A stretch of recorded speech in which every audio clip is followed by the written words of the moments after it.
आप महाराष्ट्र ले जाते हैं उस आदमी को पार्किंसंस की प्रॉब्लम है, वो सिर्फ इतना डिमांड करता है, वो अपनी बीमारी का भी बहाना नहीं बनाता, वो सिर्फ इतना कहता है कि हाथ हिलते हैं, पानी का ग्लास नहीं पकड़ सकता, सिपर अवेलेबल करा दीजिए। सिपर मिले या नहीं मिले उसके लिए एनआईए कोर्ट कहता है 20 दिन बाद सुनवाई होगी कि सिपर आपको देंगे कि नहीं देंगे। ये पर्सनल लिबर्टी वर्ड याद रखिएगा जिसका इस्तेमाल सुप्रीम कोर्ट ने किया है। पर्सनल लिबर्टी लगता है इस देश में सिर्फ अर्नब गोस्वामी के लिए या फिर उन लोगों के लिए है जो सिर्फ सत्ता के कहने पर काम करते रहे। जो आप अगर आदिवासियों के लिए आवाज उठाएंगे तो बहुत आसानी से आपको माओवादी कनेक्शन बोलकर आपको जेल में डाल दिया जाएगा।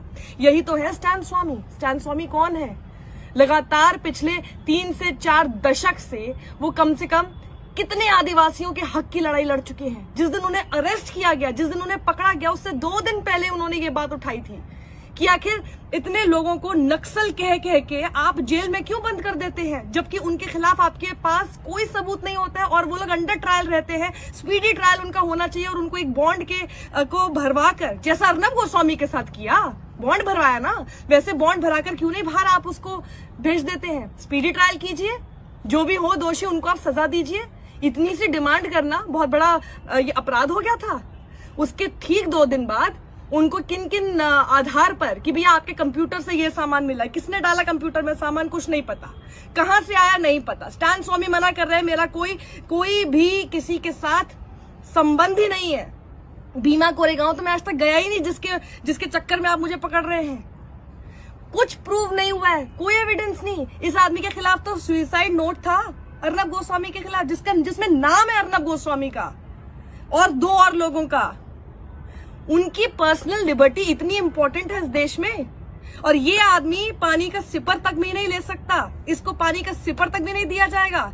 इनका स्पीडी ट्रायल तक नहीं होगा।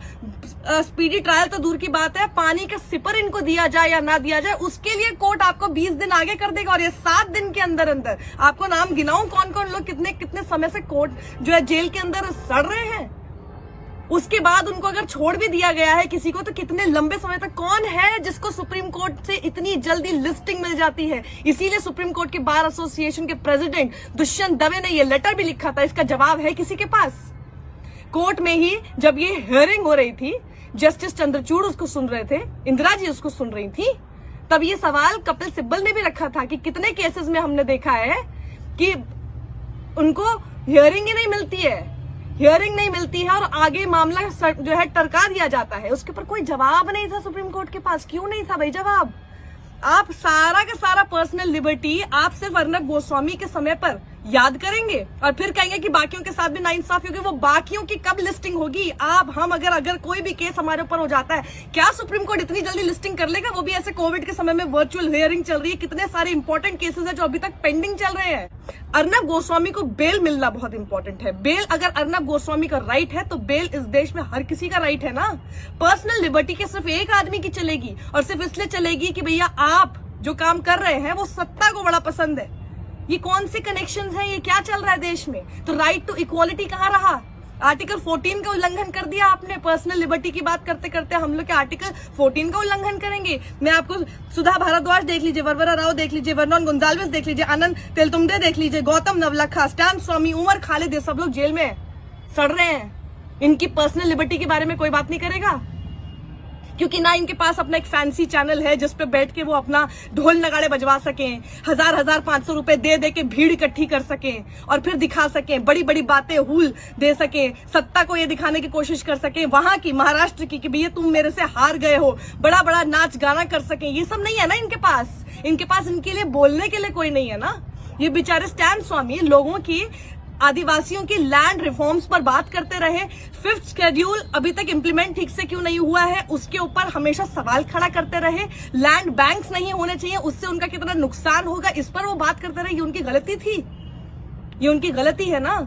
यानी आप आज ये तरीका बहुत अच्छा अपना लिया गया है, आदिवासियों के हक में बोलकर देखिए और फिर आपको नक्सल के साथ जोड़कर जेल के अंदर डाल दिया जाएगा। बहुत बढ़िया।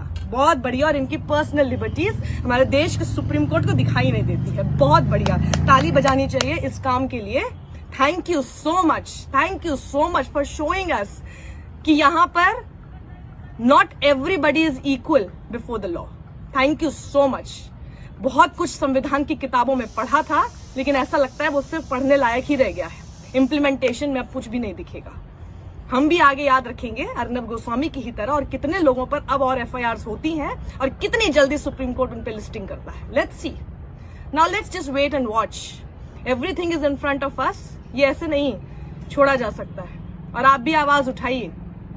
आज आवाज नहीं उठाई तो सिर्फ एक अर्नब गोस्वामी ही है जिसके हक की बात इस देश में होती रहेगी।